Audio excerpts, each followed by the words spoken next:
اب پہلی بات تو یہ سوچئے، کیا انسان ہر وقت نماز پڑھتا ہے، ہمیشہ روزہ رکھتا ہے؟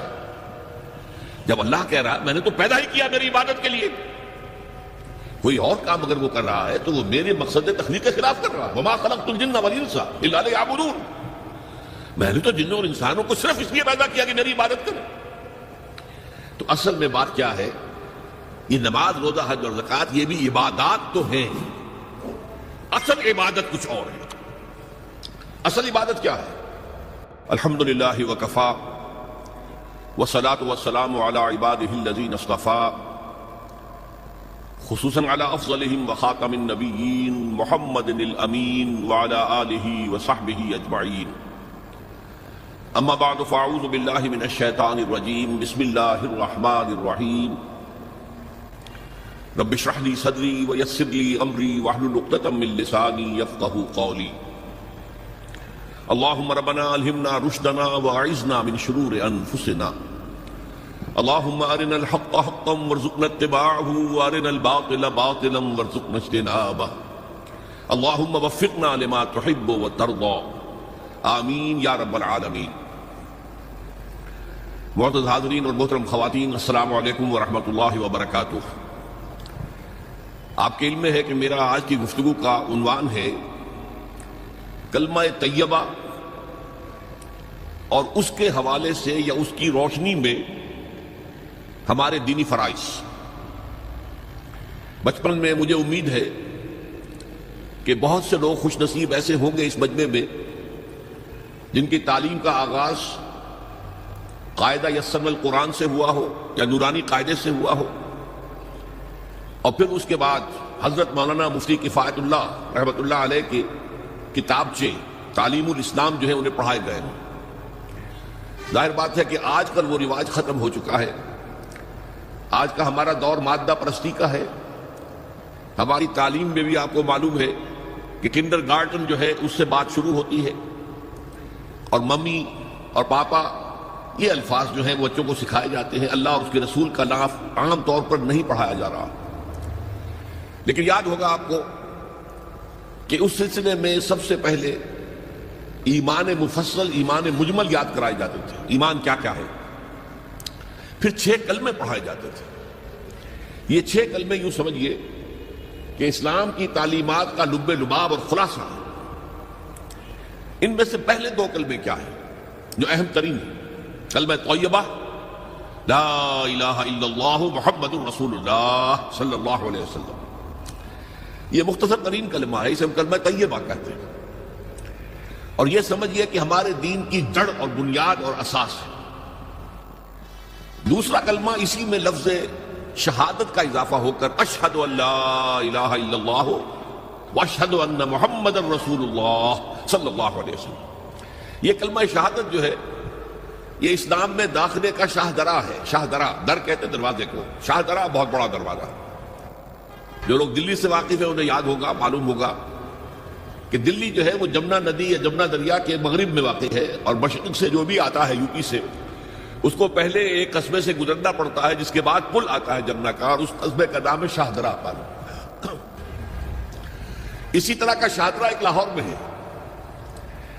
لاہور جو ہے وہ راوی کے جنوب مشرقی کنارے پر ہے، آباد ہے شہر۔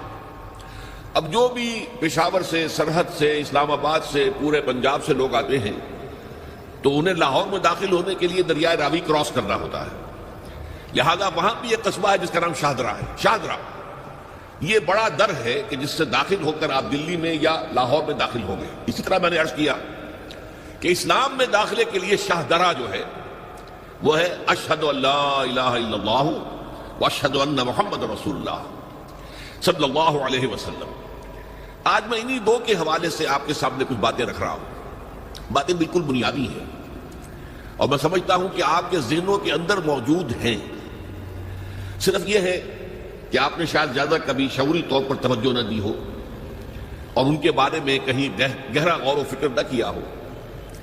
دیکھیے پہلا جز کیا ہے؟ لا الہ الا اللہ، کلمہ توحید ہے۔ یہ اللہ کے سوا کوئی معبود نہیں۔ اب اس کا تقاضا کیا ہے؟ اور دوسرا جز ہے محمد الرسول اللہ صلی اللہ علیہ وسلم، اس کا تقاضا کیا ہے؟ اللہ کے سوا کوئی معبود نہیں، معبود برحق صرف اللہ ہے۔ اس کا کیا مطلب ہے؟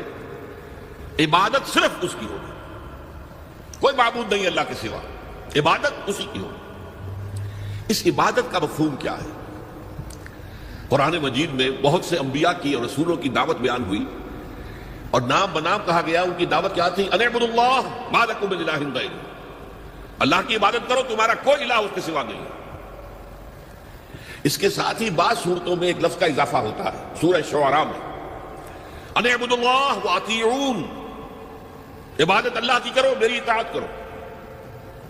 تو اللہ کی عبادت کیا ہے، جس کے لیے سورہ زاریات میں فرمایا وما خلقت الجن والانس الا لیعبدون، میں نے نہیں پیدا کیا ہے جنوں اور انسانوں کو مگر صرف اس لیے کہ میری عبادت کریں۔ تو معلوم ہوا کہ لا الہ الا اللہ کا تقاضا کیا ہے؟ ہم تن ہم وقت اللہ کی عبادت ہے۔ یہ عبادت کیا ہے؟ بدقسمتی سے مسلمانوں پر جو زوال آنا شروع ہوا خلافت راشدہ کے بعد سے، ایک زوال اسلام کا شروع ہو گیا، اگرچہ مسلمانوں کا تو عروج جاری رہا۔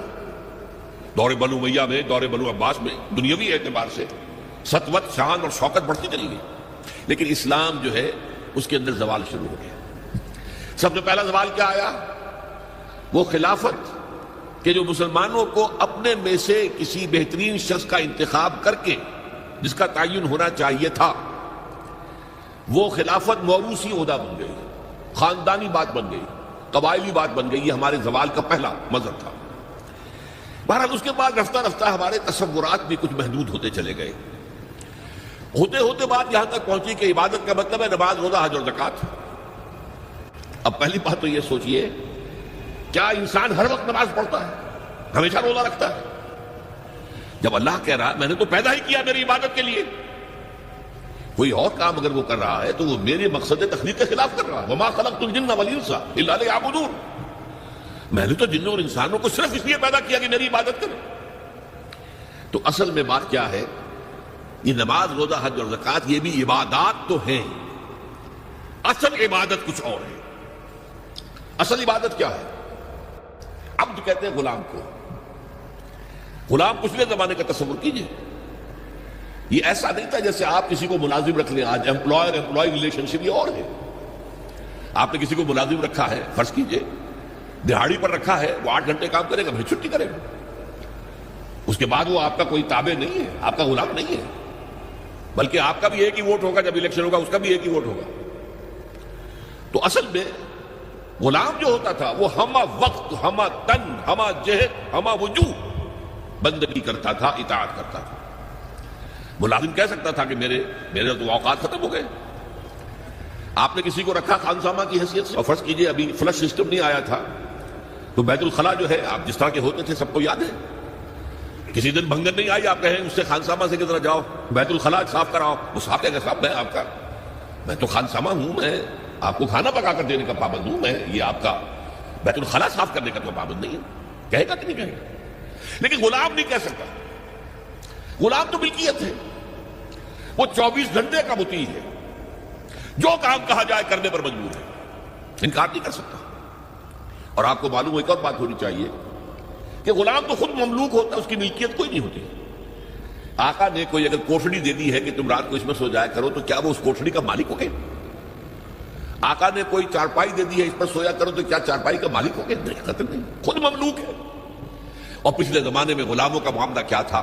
آقا جب چاہے ذبح کر دے، قتل کر دے، کوئی مقدمہ نہیں بنے گا، نہ 302 کا نہ 304 کا۔ کیوں؟ جیسے آپ کی بکری آپ کی ملکیت تھی، آپ نے ذبح کیا، گوشت کھا لیا، کوئی پوچھ سکتا ہے آپ سے؟ میری بکری تھی بھائی، میں نے ذبح کیا، Who are you to ask me؟ اسی طرح غلام میری ملکیت ہے، میں نے قتل کر دیا، میں نے اپنا نقصان کیا نا، میں اس غلام کو فروخت کرتا تو کچھ پیسے مل جاتے مجھے، لیکن اختیار میرا ہے، میں نے اسے قتل کر دیا۔ اس معنی میں اللہ کا غلام بن جانا، اللہ کا بندہ بن جانا، یہ بندہ جو ہے یہ فارسی کا لفظ ہے، عبد عربی کا لفظ ہے۔ عبد سے عبادت بنا، بندے سے بندگی بنا۔ چنانچہ شیخ سعدی کا شعر ہے مشہور، جو مسجدوں میں پہلے لکھا جایا کرتا تھا۔ آج کل تو ہمارا نئی قسم کی مسجدوں کے ڈیزائن بنتے ہیں نا، پچھلے زمانے میں کیا ہوتا تھا؟ اس در کے اوپر چوکٹا بنا ہوا ہے، روز محشر کے دانگ اداس بوت اولی پرسش نماز بوت۔ وہ قیامت کا دن جو بہت سخت ہے، پہلا حساب نماز کا ہوگا. اور یہ شعر میں لکھا ہوتا تھا، زندگی آمد برائے بندگی، زندگی بے بندگی شرمندگی. یہ زندگی ہمیں ملی ہی بندگی کے لیے ہے. وما خلقت الجن والانس الا لیعبدون. تو اگر ہم بندگی نہیں کرتے اللہ کی تو شرمندگی ہی شرمندگی ہے. گویا کہ ہم اپنے مقصد تخلیق کو تو پورا نہیں کر رہے.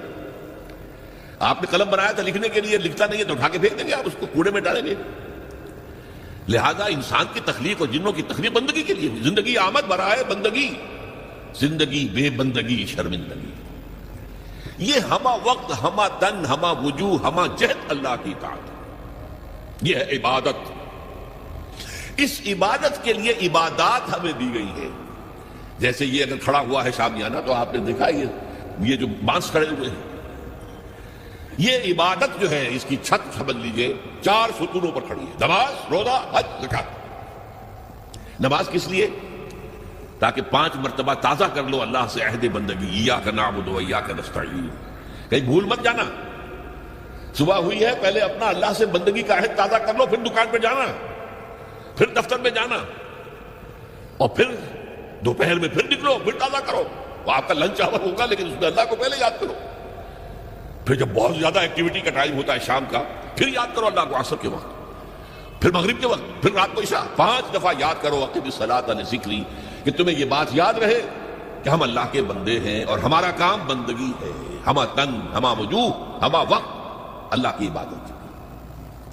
روزہ کیوں دیا؟ تاکہ نفس کے اندر جو شیطنت ہے، ان النفس لامارۃ بالسوء، اس نفس کو کنٹرول کرنے کی عادت ہو جائے. بھوک برداشت کرو. کسی وقت کھانے کو حلال چیز نہیں مل رہی تو بھوک برداشت کرو، فوراً کسی حرام شے کے اندر منہ نہ مار دو.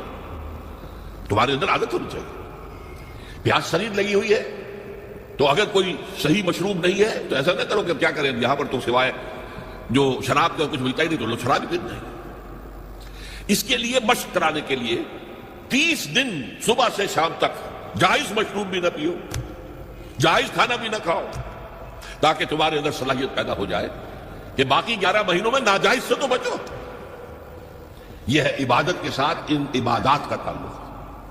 ایک بڑی ہمارے اندر جو ہے نفس کی خواہش، دولت پرستی، اس کو نکالنے کے لیے صدقہ، خیرات، انفاق، خرچ کرو، تاکہ یہ دولت کی محبت دل میں سے کھرچی جائے.